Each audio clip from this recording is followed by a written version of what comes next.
اگر نافرمانی کے کام کرنے کو جی چاہے، کسی نافرمانی کا کام کرنے کو جی چاہتا ہے نا، جی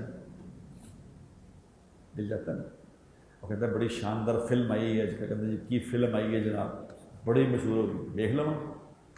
اب دل کرتا ہے دیکھنے کو، دل کرتا ہے یار انسان رغبت ہوتی ہے، کیونکہ بات اتنی چلتی ہے معاشرے میں، بات چلتی ہے فلم دیکھ لے، تو اس نے کہا نہیں یار اللہ نے منع کیا ہے، صبر کروں، میں صبر کروں۔ اس صبر پہ جو ملے گا، اس صبر کرنے پہ اللہ کی نافرمانی والے کام کو جی چاہے اور یہ رک جائے، تو اس پہ پتہ کیا ملے گا؟ اس پہ کیا ملے گا؟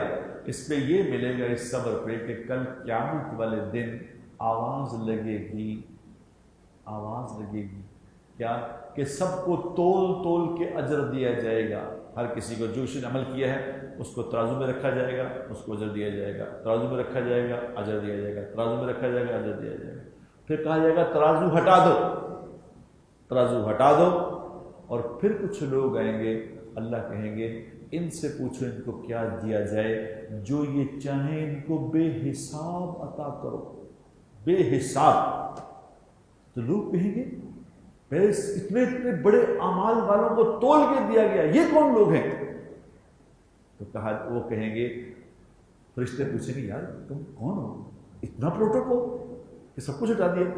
تو وہ کہیں گے کہ ہم وہ ہیں جو اللہ کی نافرمانی پہ صبر کیا کرتے تھے، جب دل کرتا تھا کسی نافرمانی کو ہم صبر کرتے، جب تکلیف آتی تھی ہم صبر کرتے تھے، تو آج اللہ ہمیں بے حساب عطا فرما رہے ہیں۔ اس دن لوگ یہ خواہش کریں گے کہ کاش دنیا میں ہمارا جسم کینچیوں سے کاٹ دیا جاتا، کینچیوں سے کاٹ دیا جاتا اور ہم صبر کرتے، تو آج ہمیں بھی یہ ملتا۔